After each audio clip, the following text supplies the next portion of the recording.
నమస్తే. Yes, YCP మాజీ మంత్రి బొత్స సత్యనారాయణ గారు ఇప్పుడు వైసీపీకి గుడ్ బై చెప్పబోతున్నట్టు వార్తలు అయితే వస్తున్నాయి. సో ఇందులో ఎంతవరకు నిజం ఉంది తెలుసుకుందాం. ప్రస్తుతం మనతోటి పొలిటికల్ అనలిస్ట్ సిఎస్ రావు గారు ఉన్నారు. వెల్కమ్ చెప్దాం. Hello sir. హలో. ఇప్పుడు బొత్స గారు నిజంగా వైసీపీ నుంచి వెళ్ళిపోతున్నారా? అలాంటి ప్రచారం అయితే బయలుదేరింది. నిప్పులేంది పొగైతే రాదు కదా, దానికి ఎక్కడో దగ్గర ఒక ఆధారం అయితే ఉంటుంది, లేదంటే చర్చ అయితే రాదుగా. ఏదో సందర్భంలో ఏదో రకంగా ఏదో ఒక ఇన్సిడెంట్ జరిగితేనే ఇలాంటివి వస్తాయి. పైగా బొత్స సత్యనారాయణ గారు లాంటి వాళ్ళ మీద ఇలాంటివి రావడం అని అంటే ఏదో ఉంది అని. జనరల్గా ఆయన కొంచెం సీనియర్ పొలిటీషియన్, కొంచెం మీడియా ఫ్రెండ్లీగా ఉంటారు. అందువల్ల ఆయన మీద కొంచెం ఆచితూచే అంచనా వేస్తుంటారు న్యూస్ రాసేవాళ్ళు కూడా. ఇప్పుడు సోషల్ మీడియాలో వస్తుంది ఏంది, బొత్స సత్యనారాయణ గారు YSR Congress party good bye చెప్పబోతున్నారు అని చెప్పి. గుడ్ బై చెప్పి ఎక్కడికి వెళ్తారు? తెలుగుదేశంకి వెళ్తారా, జనసేనకి వెళ్తారా, బీజేపీలోకి వెళ్తారా, లేదా కాంగ్రెస్కి వెళ్తారా? ఇవే కదా అక్కడ ఉండేటువంటి పార్టీలు. కొత్త పార్టీ అయితే పెట్టరు కదా. అసలు వైఎస్ఆర్ కాంగ్రెస్ పార్టీ నుంచి వెళ్లాల్సినటువంటి అవసరం ఉందా అని అంటే, బొత్స సత్యనారాయణ గారు ఫస్ట్ నుంచి కూడా వైఎస్ ఫ్యామిలీతో బాగానే సఖ్యతగానే ఉంటారు. ఎప్పటి వరకు? రాజశేఖర రెడ్డి గారు బతుకున్నంత వరకు. రాజశేఖర రెడ్డి గారు సీఎంగా ఉన్నప్పుడు ఆయన పిసిసి అధ్యక్షుడు. ఆయన రాజశేఖర రెడ్డి గారు పిసిసి అధ్యక్షుడిగా బొత్స సత్యనారాయణ గారు ఈయన ఇద్దరు చేశారు కలిసి. పైగా రాజశేఖర రెడ్డి గారు అంటే బాగా ఇష్టం. వాళ్ళ ఫ్యామిలీ అన్న వీళ్ళకి ఇష్టం, వీళ్ళ ఫ్యామిలీ అన్న వాళ్ళకి ఇష్టం. అందుకే బొత్స సత్యనారాయణ గారి భార్యని కూడా జడ్పీ చైర్మన్ చేయడం, ఆ తర్వాత ఎంపీగా పోటీ చేసి ఎంపీగా గెలిపించడం అవన్నీ జరిగాయి కాంగ్రెస్ పార్టీ అప్పట్లో. రాజశేఖర రెడ్డి గారు అంతా ఎలివేట్ చేశారు ఆ ఫ్యామిలీని. అయితే రాజశేఖర రెడ్డి గారు హెలికాప్టర్ ప్రమాదంలో చనిపోయిన తర్వాత బొత్స సత్యనారాయణ గారు అక్కడక్కడ వాస్తవాలను బయట పెట్టారు. అసలు రాజశేఖర రెడ్డి గారు హెలికాప్టర్ ప్రమాదంలో ఎందుకు చనిపోయారు అనేది అసెంబ్లీలో మాట్లాడారు. ఉమ్మడి ఆంధ్రప్రదేశ్ అసెంబ్లీలో మాట్లాడారు. అంటే ఆ రోజున ఉప ఎన్నిక జరిగింది. రాజశేఖర రెడ్డి గారు చనిపోయారు కదా, చనిపోయిన తర్వాత ఉప ఎన్నిక జరుగుతుంది పులివెందులకి. జరిగినప్పుడు విజయమ్మ గారు పోటీ చేశారు. విజయమ్మ గారు పోటీ చేసినప్పుడు విజయమ్మ గారు గెలిచారు. అక్కడ గెలిచి అసెంబ్లీలో అడుగు పెట్టారు. అసెంబ్లీలో అడుగు పెట్టి ఆవిడేదో మాట్లాడుతుంటే మా ఆయన చనిపోయారు, హెలికాప్టర్లో ఎవరో కుట్రబడినారు, ఇలా మాట్లాడారు. మాట్లాడేటప్పుడు బొత్స సత్యనారాయణ గారు ఇచ్చినట్టు రిప్లై ఏంటో తెలుసా? మీ ఇంట్లో వాళ్ళే కుట్రబడి చంపేశారు అని చెప్పి ఆయన అసెంబ్లీలో మాట్లాడారు. చాలా స్ట్రాంగ్ స్టేట్మెంట్స్ అని చెప్పారు. అసలు మీ ఇంట్లో వాళ్ళు కాదు, జగన్మోహన్ రెడ్డి గారే జగన్మోహన్ రెడ్డి కుట్రబడినాడు అని చెప్పి ఆయన మాట్లాడారు అసెంబ్లీలో. జగన్మోహన్ రెడ్డి గారు ఆయన మీద తిరగబడ్డారు అని చెప్పి ఆయన మాట్లాడారు. అలాంటి ఆయన సీన్ కట్ చేస్తే వైఎస్ఆర్ కాంగ్రెస్ పార్టీలో చేరాల్సిన పరిస్థితి ఏర్పడింది. అందుకే రాజకీయాలు ఎప్పుడు ఒకలాగా ఉండవు. రాజకీయాల్లో ఎప్పుడు ఏ విధంగా అయినా ఎవరైనా మారుతూ ఉంటారు. ఇది రాజకీయాల్లో మనకు కనిపించేటువంటి దృశ్యాలు ఇవన్నీ కూడా. సో బొత్స సత్యనారాయణ గారు ఆ విధమైన కామెంట్లో ఉమ్మడి ఆంధ్రప్రదేశ్లో చేశారు. ఆ చేసినటువంటి బొత్స సత్యనారాయణ గారే వైఎస్ఆర్ కాంగ్రెస్ పార్టీలో జాయిన్ అయ్యారు. జాయిన్ అయిన తర్వాత రాజ్యం తీసుకురావాలంటే ఒక జగన్మోహన్ రెడ్డి గారు అని చెప్పి ఆయన మళ్ళీ తర్వాత ప్రచారం చేశారు. సరే ఇప్పుడేంటి మరి? ఇప్పుడు వైఎస్ఆర్ కాంగ్రెస్ పార్టీలో మరి ఆయన ఎందుకు ఏమి ఇబ్బందులు పడుతున్నారని అంటే, ఆయనకి సరైనటువంటి గుర్తింపు లేకపోవటం. అలాగే వైఎస్ఆర్ కాంగ్రెస్ పార్టీ అధినేత జగన్మోహన్ రెడ్డి గారు ఒక సిస్టమేటిక్ వేలో పార్టీని తీసుకెళ్ళటం లేదు అనేటువంటి భావన బొత్స సత్యనారాయణ గారిలో ఉంది అని చెప్పి ఆయన అనుచరులు ఇప్పుడు మాట్లాడుకుంటున్నారు. ఓకే, దానికి కారణం ఏంటి? అసలు ఓడిపోయిన తర్వాత ఇప్పుడు 15 నెలలు అయింది. ఓడిపోయిన తర్వాత ఒక ప్రతిపక్ష హోదా లేకపోయి ఉండొచ్చు. ప్రతిపక్ష హోదా లేకపోయినప్పటికీ కూడా ఆయన చేయాల్సింది ఏంటి? ప్రజల్లో ఉండాలి, ప్రజా సమస్యలు పరిష్కరించాలి. కానీ బెంగళూరులో ఎక్కువ గడుపుతున్నారు, అది నచ్చట్లా. తర్వాత ఆయన పిలుపునిస్తున్నారు, ఇది ప్రజా వ్యతిరేకమైన విధానాలు తీసుకుంటున్నారు చంద్రబాబు నాయుడు గారు, దీని మీద పోరాటానికి రాండి అని చెప్పి చెబుతుంటే, లాస్ట్కి మొన్న యూరియాకి సంబంధించినటువంటి అంశం మీద రామన్నా కానీ ఎవరు రాలా. ఎక్కడ జరగలేదు కదా రాష్ట్రంలో. ఎక్కడైనా జరిగినాయా? జగన్మోహన్ రెడ్డి గారు ఇచ్చిన పిలుపు మేరకు చంద్రబాబు నాయుడు గారిని వ్యతిరేకిస్తూ ఆర్డీఓ కార్యాలయంలో, తర్వాత కలెక్టర్ కార్యాలయాల్లో మీరు ఎదుట ధర్నాలు చేయండి అని చెప్పారు. రాష్ట్ర వ్యాప్తంగా ఎక్కడైనా జరిగినట్టుందా? 1-2 చోట్ల తప్ప లేదు.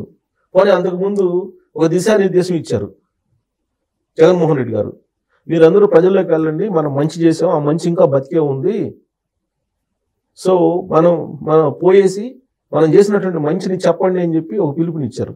ఎవరైనా పోయి ప్రజల్లోకి వెళ్ళి మేము మంచి చేసామని చెప్పి గుర్తు చేయడానికి ప్రజల్లోకి వెళ్ళినటువంటి సందర్భాలు ఉన్నాయా?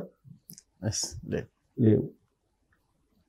సో కాబట్టి జగన్మోహన్ రెడ్డి గారు ఏ పిలుపునిచ్చినా కానీ పార్టీలో నుంచే అంతర్గతంగా మద్దతు లేదు అనేది ఈ కార్యక్రమాలకు ఆయన పిలుపునిస్తే వచ్చినటువంటి స్పందనను బట్టి అర్థమవుతుంది. సో ఇలాంటి వాటిని బొత్స సత్యనారాయణ గారు ఇమీడియట్ గా గ్రాస్ప్ చేయగలరు. ఎందుకంటే ఆయన సీనియర్ పొలిటీషియన్, కాంగ్రెస్ పార్టీ భావజాలం, కాంగ్రెస్ పార్టీలో సుదీర్ఘకాలం పాటు ఉన్నారు. ఆయన విద్యార్థి నాయకుడిగా ఆయన ఎదుగురు. సో కాబట్టి అనేకమైనటువంటి రాజకీయాలను చూసి వచ్చినటువంటి ఆయనకి జగన్మోహన్ రెడ్డి గారి యొక్క భవిష్యత్తు ఏంటి అనేది అంచనా వేసుకోగలరు. ఉండవల్లి అరుణ్ కుమార్ గారు ఈ మధ్యకాలంలో ఏం చెప్పారు? ఆయన కాంగ్రెస్ భావజాలం పుష్కలంగా ఉన్నటువంటి ఆయన సీనియర్ పొలిటీషియన్, జాతీయ అంతర్జాతీయ అలాగే ప్రాంతీయ రాజకీయాలని అవకాశం పెట్టినటువంటి లీడరు, వైఎస్కి అత్యంత సన్నిహితుడు, వైఎస్ ఫ్యామిలీకి అత్యంత హితుడు. మరి ఆయన ఏమన్నారు? రాబోయేటువంటి రోజుల్లో జగన్మోహన్ రెడ్డి గారికి రాజకీయ భవిష్యత్తు ఉండదు, మళ్ళీ ఇంకోసారి గెలిచేటువంటి అవకాశం లేదు, అలాంటి చారిత్రక తప్పులు చేశారు ఆయన అని చెప్పి ఆయన ఈ మధ్య కాలంలో అన్నారు కదా. ఉపరాష్ట్రపతి ఎన్నికల్లో సుదర్శన్ రెడ్డి గారికి కాదని చెప్పి ఆయన బీజేపీ ఉపరాష్ట్రపతి అభ్యర్థిగా నిల్చోబెట్టినటువంటి రాధాకృష్ణన్ గారికి ఓటేయకుండా రాధాకృష్ణన్కి ఓటేస్తూ బేషరతుగా నిర్ణయం తీసుకున్నారు. సుదర్శన్ రెడ్డి గారికి ఓటేయకుండా ఇది చారిత్రక తప్పు అని చెప్పి ఆయన ఉండవల్లి అరుణ్ కుమార్ గారు చెప్పారు కదా. అసలు ఈయన బీజేపీకి అమ్ముడు పోయాడు అని చెప్పి, అసలు ఎందుకు అమ్ముడు పోయాడు నాకు అర్థం కావట్లేదు అని చెప్పి చెప్పారు కదా. ఆయనకి తెలుసు, కానీ అది నాకు అర్థం కావట్లేదు అని చెప్పారు. తెలుసు ఆయనకి, తెలియకుండా లేదు ఎందుకు బీజేపీతో అంటకాగుతున్నారని. సో ఇలాంటి పరిస్థితుల్లో వైఎస్ఆర్ కాంగ్రెస్ పార్టీలో ఉంటామా లేదంటే ప్రత్యామ్నాయ మార్గాన్ని ఎంచుకోవటం అనేది సీనియర్ పొలిటీషియన్ గా బొత్స సత్యనారాయణ గారు ఆలోచించుకుని ఉంటారా? ఉంటారు, డెఫినెట్ గా ఆలోచిస్తారు. అలాంటి వాళ్ళు వైఎస్ఆర్ కాంగ్రెస్ పార్టీలో చాలా మంది ఉన్నారని కూడా చాలా కాలంగా చర్చ జరుగుతుంది. అసలు ఇప్పుడున్నటువంటి ఎమ్మెల్యేల్లో 6 మంది తిరగబడ్డారు, 6 మంది రేపు అసెంబ్లీకి అటెండ్ కాబోతున్నారు. ఒకవేళ జగన్మోహన్ రెడ్డి గారు రాకపోయినా వాళ్ళు 6 ప్రజల కోసం, ఆ నియోజకవర్గం ప్రజల కోసం మేము వెళ్ళి వాళ్ళ కోసం ప్రశ్నించాలని చెప్పేసి వాళ్ళు ఇప్పుడు అసెంబ్లీకి రావడానికి సిద్ధపడ్డారనేది గత వారం రోజుల నుంచి జరుగుతున్న చర్చ కదా. పులివెందుల ఉప ఎన్నికల ఫలితాల తర్వాత ఈ 6 రివర్స్ అయ్యారనేది వినిపిస్తుంది. ఎంపీలు చూస్తే ఎంపీలు మొన్న క్రాస్ ఓటింగ్ చేశారు అని చెప్పి తెలుస్తుంది కదా. ఉపరాష్ట్రపతి ఎన్నికల్లో బీజేపీకి సపోర్ట్ చేయండి అని చెప్పి బేషరతుగా మేము బీజేపీ సపోర్ట్ చేస్తున్నాం అని చెప్పారు. మరి 2 ఎంపీలు క్రాస్ ఓటింగ్ చేశారు అని చెప్పి ఒక చర్చ అయితే నడుస్తుంది కదా. అంటే ఎంపీలు ఆయన చేతిలో లేరు, ఎమ్మెల్యేలు ఆయన చేతిలో లేరు. మరి అలాంటప్పుడు మిగతా క్యాడర్ కానీ, మిగతా సంబంధించిన పార్టీకి సంబంధించినటువంటి లీడర్లు కానీ ఆయన ఇచ్చినటువంటి పిలుపు స్పందిస్తారంటే అది లేదు. ఇలాంటి వాటన్నిటిని పరిశీలించిన తర్వాత బొత్స సత్యనారాయణ గారు ఆ పార్టీలో ఉండడమా లేదా అనేది చర్చించుకుంటున్నారు. ఇలాంటి సమయంలో ఒక సంఘటన జరిగింది. ఏంటి అది? ఒక రౌండ్ టేబుల్ సమావేశం జరిగింది విజయవాడలో. ఏ రౌండ్ టేబుల్ సమావేశం? విశాఖ ఉక్కుని ప్రైవేటీకరణ చెయ్యొద్దు అనే దాని మీద ఒక రౌండ్ టేబుల్ సమావేశం విజయవాడలో శనివారం రోజు జరిగింది. దానికి అఖిలపక్ష సమావేశాన్ని ఏర్పాటు చేశారు. ఈ అఖిలపక్ష సమావేశానికి బొత్స సత్యనారాయణ గారు కూడా హాజరయ్యారు వైఎస్ఆర్ కాంగ్రెస్ పార్టీ తరఫు నుంచి. ఆ సమావేశానికి షర్మిల గారు కూడా హాజరయ్యారు.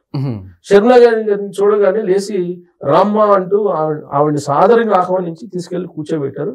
వాళ్ళిద్దరి మధ్య మాటలు ఇవన్నీ కనుక చూస్తూ ఉంటే, అబ్జర్వ్ చేస్తే ఈయన కాంగ్రెస్ పార్టీలోకి వెళ్ళడానికి సిద్ధమవుతున్న రంగం అనేది ఒక చర్చ మొదలైంది.